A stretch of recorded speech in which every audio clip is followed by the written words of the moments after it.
Bonjour à toutes et à tous et bienvenue dans cette nouvelle capsule dans laquelle nous allons faire une nouvelle application sur l'électricité, sur les circuits électriques et plus spécifiquement sur les différentes lois du circuit électrique, que ça soit la loi ou bien les lois du courant électrique, les lois de la tension électrique, la loi d'Ohm et aussi nous allons appliquer la formule de la puissance électrique.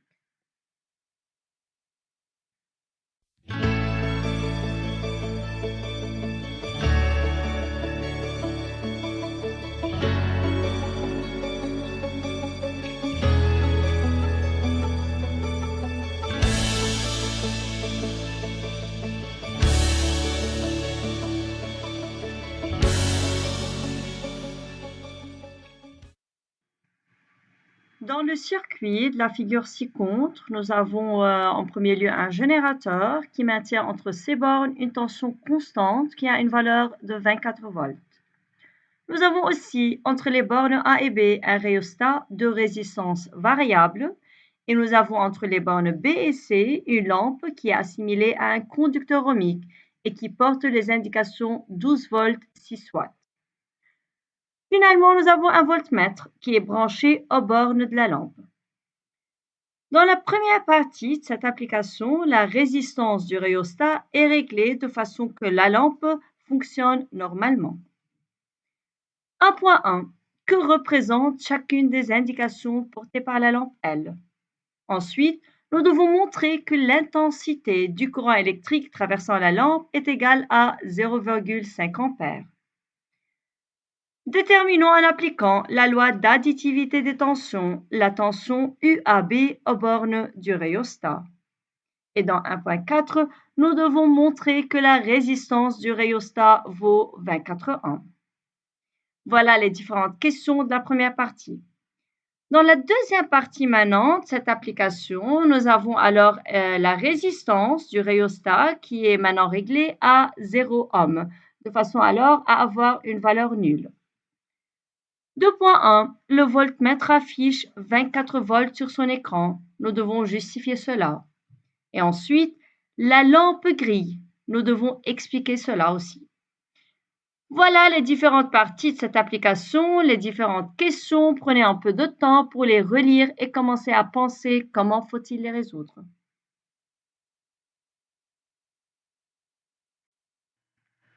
Comme on vient de dire, dans la première partie de l'application, la résistance du rhéostat est réglée de façon à ce que la lampe fonctionne normalement. Ça, c'est très important pour qu'on puisse résoudre les différentes questions par la suite. Premièrement, que représente chacune des indications portées par la lampe? On vient de dire au début de l'application que la lampe porte les indications 12 volts 6 watts. Premièrement, 12 volts représente la tension nominale de la lampe, c'est-à-dire la tension que la lampe doit recevoir pour fonctionner normalement. Et 6 watts n'est autre que la puissance nominale de la lampe. Voilà, c'est la signification, c'est la représentation des indications portées par la lampe. Ensuite, nous devons montrer que l'intensité du courant électrique qui traverse la lampe vaut 0,5 ampères. Pour prouver cela, nous allons utiliser la formule suivante. P égale A U fois I. Alors la puissance de la lampe est égale à la tension à bord de la lampe multipliée par l'intensité du courant électrique traversant la lampe. Mais sûrement à ne jamais oublier qu'à chaque fois qu'on va utiliser cette formule-là, la puissance va être en watts, U en volts et I en ampères. Autrement dit, les valeurs doivent être dans le système international.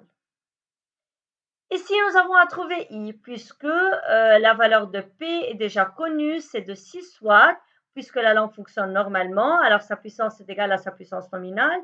Et pour U, la tension au bord de la lampe est égale à sa tension nominale, puisque la lampe fonctionne normalement. Alors ça va être égal à 12 volts. Par la suite, divisons P par U, alors divisons 6 watts par 12 volts, nous obtiendrons l'intensité du courant électrique traversant la lampe qui vaut 0,5 ampères. Voilà comment on a pu montrer cette valeur-là.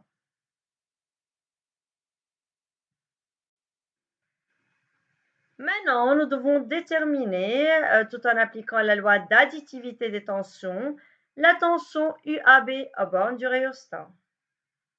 Alors, tout en appliquant cette loi-là, nous pouvons dire que UP1, la tension à borne du générateur, n'est autre que UPA plus UAB plus UBC plus UCN, qui n'est autre que UAB plus UBC, tout simplement parce que UPA est égal à la tension UCN, puisque entre PA et entre CN, nous avons un fil de connexion.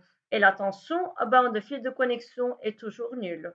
Par suite, UPA égale UCN égale 0 et UPN va être égal à UAB plus UBC. Nous devons déterminer ici UAB. Par suite, UAB n'est autre que UPN moins UBC.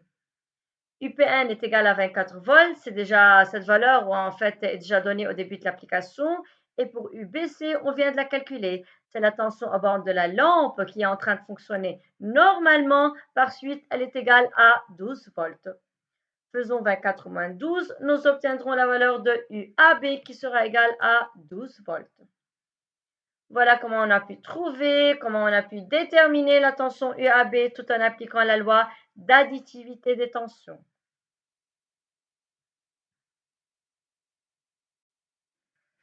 Montrons que la valeur de la résistance du rhéostat vaut 24 ohms. Pour montrer cela, nous allons utiliser la loi d'Ohm ici, entre les bornes A et B. Alors, d'après la loi d'Ohm, ici, UAB égale R1, qui est la résistance du rhéostat, multipliée par le courant électrique qui traverse cette résistance-là. Pour trouver R1, nous devons diviser UAB par IAB. Pour UAB, c'est de 12 volts. On vient de la calculer dans la question précédente. Pour IAB, c'est autre que 0,5 ampères, puisque IAB, qui n'est autre que IBC, n'est autre que l'intensité du courant électrique traversant la lampe, d'après la loi d'unicité de l'intensité en série. Alors, on a UAB qui vaut 12 volts, on a IAB qui vaut 0,5 ampères. Nous allons diviser ces deux valeurs et par la suite montrer que R1 vaut 24 ohms.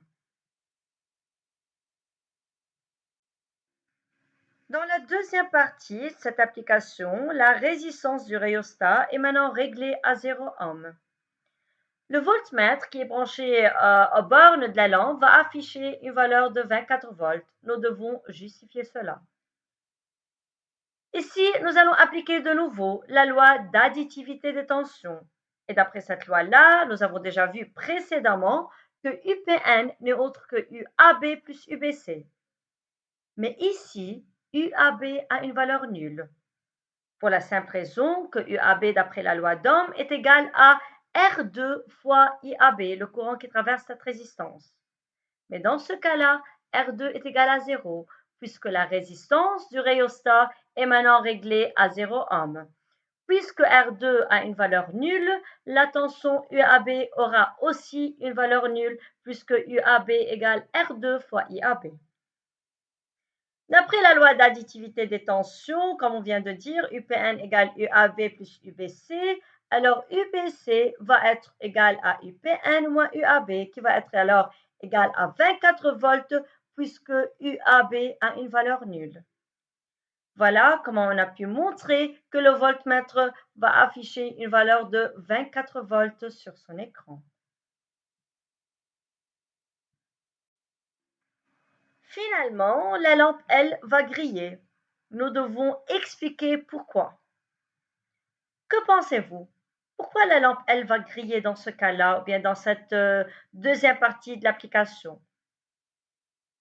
On vient de montrer que UBC est égal à UPN égale 24 volts, puisque on a dit que le rhéostat, la résistance du rhéostat est réglée à 0.